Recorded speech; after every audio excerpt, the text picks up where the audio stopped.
What if the solution to growing your business was about systems? Hello, everyone. I'm Jonathan Probert. And I'm Jonathan's co-host, Laura DeFranco. Welcome to Systemized.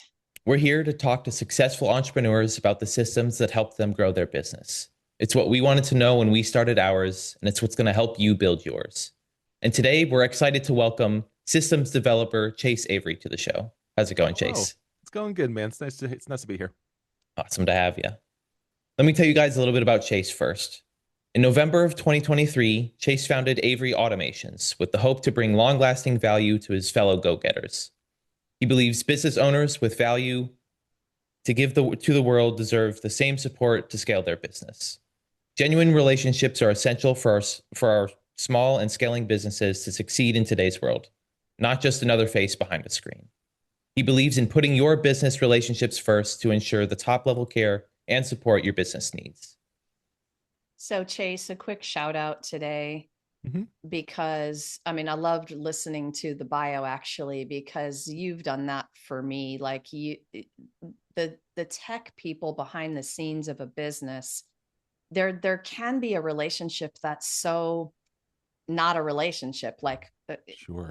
not connected, not warm, not even like really knowing the person. And so I think the best thing about working with you over these years has been you've been just there with me, connecting with me, getting to know me, hopping on a Zoom, working. That's like a big deal. So I'm grateful and I'm Thank you super so happy much. you're That means a here. lot. It's been a pleasure working with you too. I find that the everybody has a drive. Everybody has the thing that makes them smile in what they do, especially if they're living in purpose, if they're living in the thing they love to do. And you have those moments where, at least in my world, where a system gets built or a vision is seen for a solution later down the road, and you just see the excitement in somebody's eyes, or you see the hope of like, oh my gosh, this might actually work. It's priceless. It's what I live for. And so, and I've seen that in the many different projects and initiatives we've done that have worked in things that we've needed to change from. It's been an amazing journey. I'm happy to be here with you. Well, let's get right into it. Chase, can you tell us about something you implemented into your business specifically that saved you time, effort, or money? Yes, I can share with you one thing that has saved me all three. Um, in my world, I am usually the one building different systems for people. I'm not typically the one building systems for myself, which is an interesting thing. But when you're an entrepreneur, you don't necessarily have the time to build those kinds of systems yourself, but you see it working in everybody else's life. Um, so I've been trying to figure out what are some systems, what are some methods that I can do to make my life easier so the systems I make for others can be better. For me, that was project management. I really needed something that I can easily track and quantify all of the projects that I am undertaking throughout my year. And I was looking through different systems and softwares, trying to figure out what would be best. And um, my project manager, he's still with me, had some experience in some softwares that I didn't know about. I had vice versa. I had some that he wasn't familiar with either. Jira was the first one that we were going to look at. If anybody knows about What Atlassian, is it again? Jira, Jira. Okay. Jira, Classic, Jira. Yeah, classic software engineering. yeah, it's a classic tool, Mhm. especially for software development. And at my old job, that is what we used. And so I'm sitting here and I'm like, okay, why don't I just stick with what I used, even though Jira is mainly meant for a franchise, big company Yep. use. I'm only two, or at that point, I was only three people. And so we were trying to figure out, do we just do something we know, or do we find something new that's a bit more tailored to our size of a company?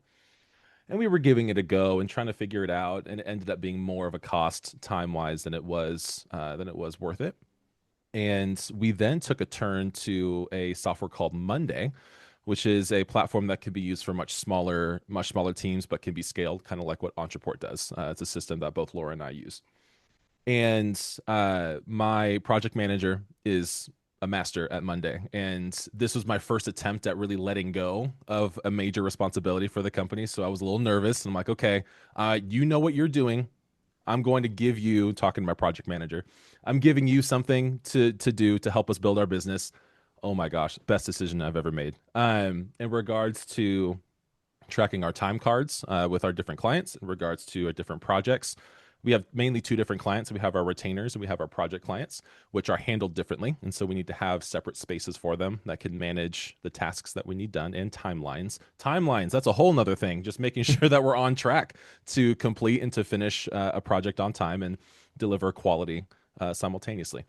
So Monday has been a huge it's been a huge result using it, and we've gone through a few different iterations. We've done everything complex to using sprints and trying to figure out, what we're going to get done in a week, how to push back timelines. We've done oversimplified versions where we're rarely using it and just kind of going off our heads, and we finally found this middle ground of what works really well for our team. So if I were to shout out one specific software right now that we're using, it would be Monday.com. Awesome. And you explained on how you were doing different types of iterations on how you were using it. What was the thought process more behind those? Is like, how did you decide that the top of the head definitely wasn't the way to go, and the too in-depth one also wasn't the way to go? What were you thinking there? I mean, short answer is trial and error. This is still a growing company. We don't have a ton of data to kind of rely on when it comes to what kind of management that we need. And so as we're getting new clients and as I'm learning with my existing ones, I'm trying to figure out what best suits us and what helps us the most so that we don't have to keep reiterating as time goes on. We can kind of find something that sticks. And that just takes trial and error. And so the first iteration we had, there's different spaces and different space is probably the best word to describe for our different clients. And we had everything very separated and lots of custom connections between them so that everything could be tracked accordingly in regards to time spent and tasks completed. And it worked really well because we were able to track everything to a T. But the downside to it is it just took a lot of time maintaining. Like, I couldn't give my project manager the work I actually needed him to do in the long run because he was so busy managing the system itself. It would have been another full-time job I would have had to triage out just to be the true project manager that he is. He's more of the front end facing for our projects with our clients, not internally. So knowing the cost and benefits of that, you can adjust. I wouldn't say it was a bad system. We just needed to adjust. It was the trial and error. And we ended up saying, okay, scrap everything. We're going to reduce everything down, kind of like what you do with a wine when you're cooking. Like, you just want to reduce everything down to its essence. And that's exactly what we did. We took all the spaces for all of our clients down to one space and just created a few different categories for them and had a few different statuses that we kept track of. Our time logging was a lot simpler. And the reverse was the case as well in regards to results. We didn't have to spend a lot of time in it, so we were able to work on our client accounts a lot more, but we didn't get the tracking that we wanted. So now we were saying, okay, let's find that middle ground, and that's, I think, where we landed right now, to the point where we can scale and bring other people on in a much easier fashion to where I can get them kind of on the road and kicking without having so much time dedicated to onboarding. So it's really just it's trial and error, and it's just being willing to adjust, not being married to a system so quickly, and allowing that change to happen as soon as it needs to be. Awesome. And with that trial and error and the playing around with it, what would you say is the fast track way for somebody who's thinking about hiring a project manager or signing on or like purchasing a software for it? What do you think the fast track tips are that you could give them? Oh, that's a great question. I can cop out and say it really does depend on the business, but I will give some answers. I will say, so depending on the size of your team, depending on the needs that your team has, that will determine what you need, of course. If you're just looking and shopping for a system, I'm going to be that person. I'm going to recommend AI. I'm going to recommend you just hop onto the free ChatGPT version or whatever AI system you use and put in your requirements. You can say, hey, give me the top 5 or top 10 software or project management softwares with these following conditions, with the strengths of a team of 1 to 10 people, to you can list out the kind of different projects that you manage. It could be products, it could be live events, it could be or digital physical products. There's a bit of a different process there for each. And just list out what you need. And you can get kind of the initial search of what different softwares could allow, because you could fall into the trap I fell into of just doing what you're used to, which for me, that was a system that's meant for 100 to 200 people and more, but that's not me. And so there's ways to reduce or eliminate the trial and error, and to kind of condense the live learning. Once you're there, from the entrepreneurial standpoint, you're the one who feels like they need to do everything. Like it all needs to come from you. You're the one who birthed the business, so it's kind of your baby in a sense, and so it means a lot to you, and you want to make sure it's done right.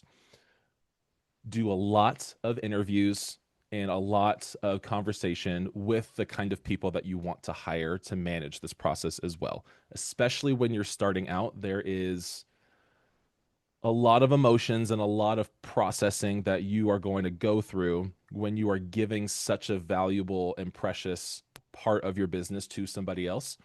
And so for me, what that was is me still having all of my responsibilities for project management while I hired my project manager and slowly kind of onboarding him into the kind of project management that I needed for my business.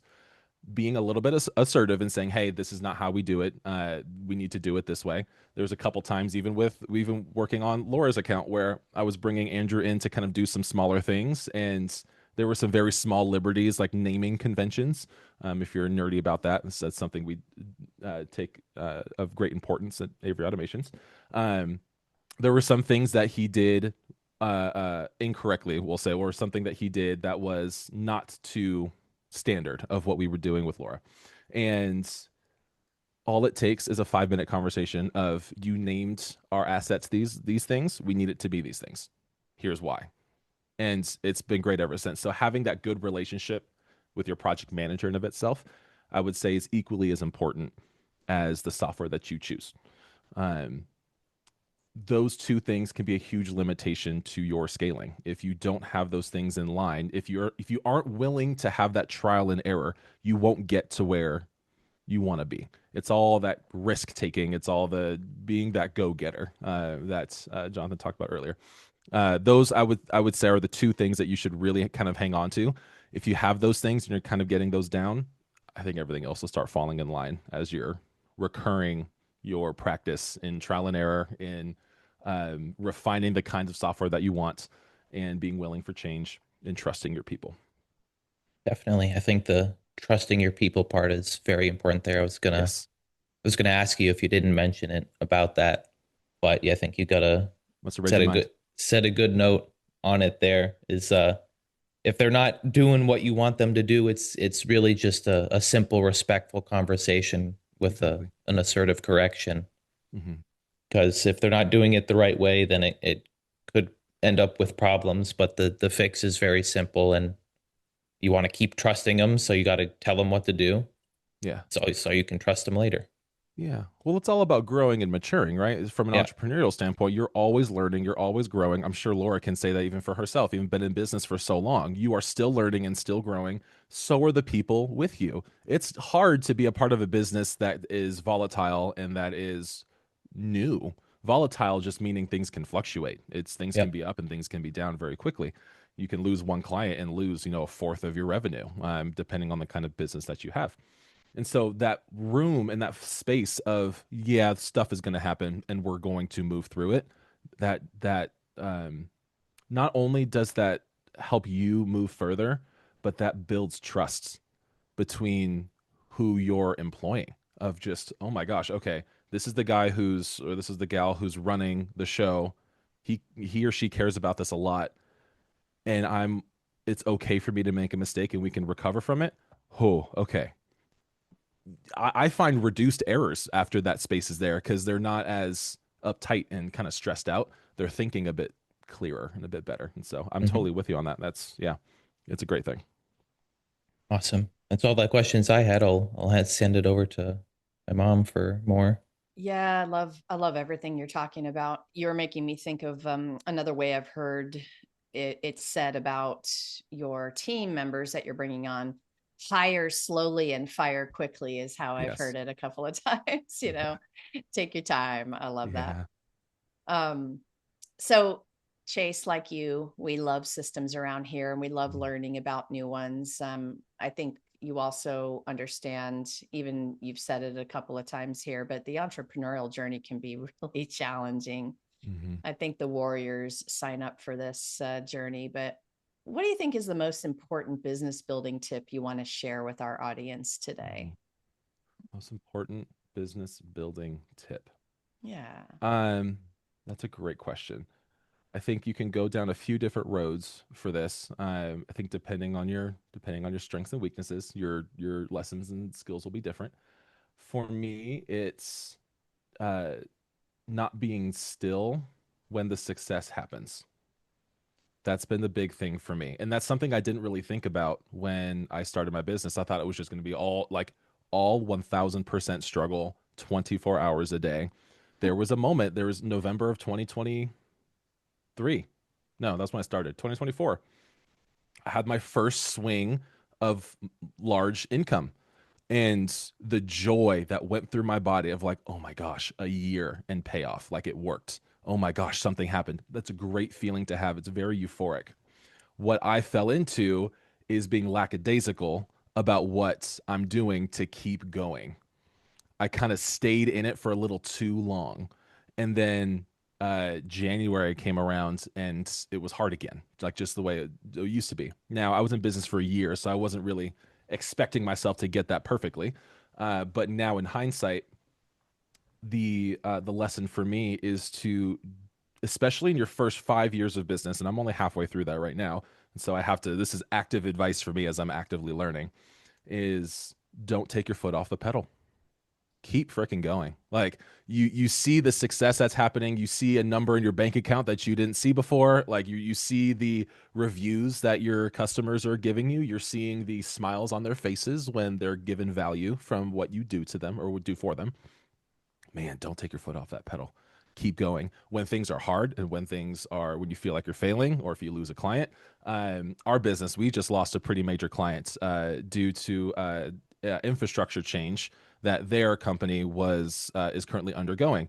And it's nothing really that we did wrong. There's no burned bridges, but it was just changes here, and so we need to adhere to the change. And I think as soon as I was reading that email of they were moving a different direction, I had to tell myself, don't take your foot off the pedal. Keep going. The only way to recovery is you keep going. I think that would be for brand new entrepreneurial people, warriors like myself. I'm only almost 2 years in. Next month it'll be 2 years. Um, don't take your foot off the pedal. Keep going. Yeah, super great advice. Yeah. We don't give up around here. You No. can rest, but you can't, quit.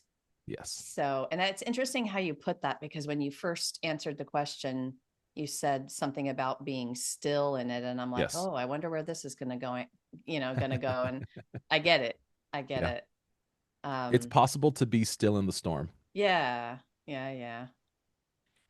Okay. We want to close the show today with one more question. So I'm going to start with this.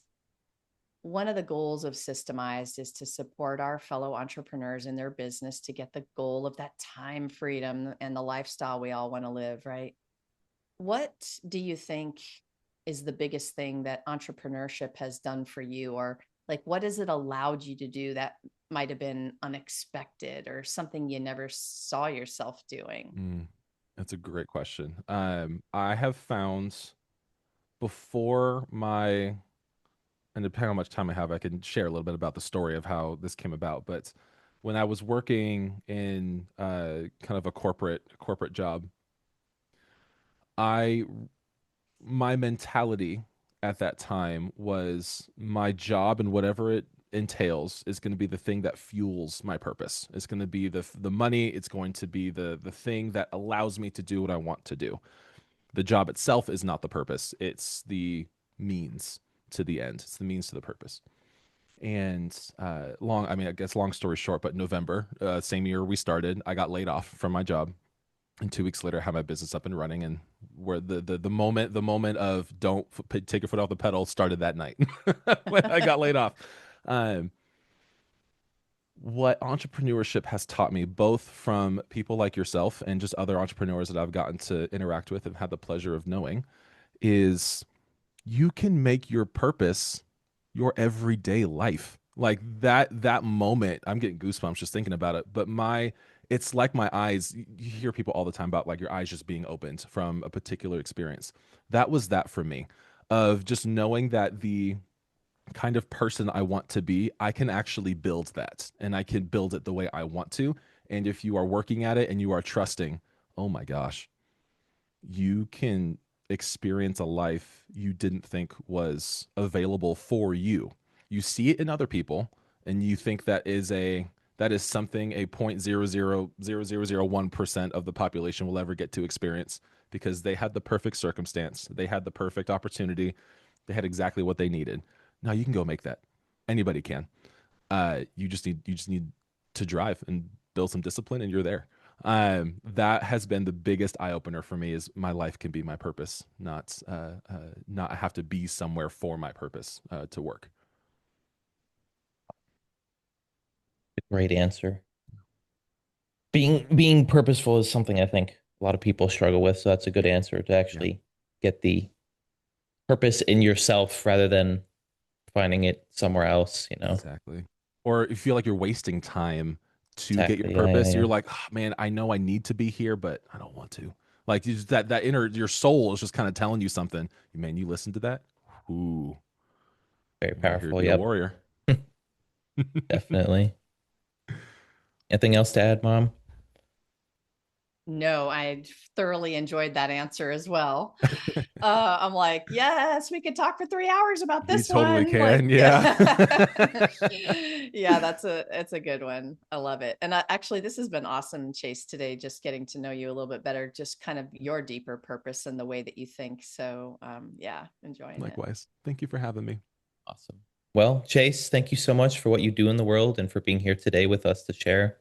Before we go, we want to let the people know what you're up to and where to find you. So give yourself a little shout out. Sure. Yeah. Some self-plugging. We love it. Yeah, you can find me and my teams and our services at averyautomations.com. You can read all about us there. We also just launched a podcast called The Road to Worship. And we talk about how to bring spiritual connection to your life to live a life of purpose. So if that's something that you want, you're interested in, feel free to go check us out on YouTube, to be on all platforms soon. But yes, thank you again for having me. This was amazing. Great. Awesome. Well, you guys heard Chase. Go on and reach out and carry on the conversation. You can find his links in the description. Also, remember to grab your free system success guide, which will help you get started systemizing your business. You guys, the guide, go get the guide. Yes, get the guide. It is such an incredible creation, Jonathan. And this has catapulted the way that I think about what is happening in my business systems and has really made a huge difference. So you guys, this is free. Go grab it. Okay, guys, that does it for this episode. Thanks for watching. And remember, for epic business growth, get systemized.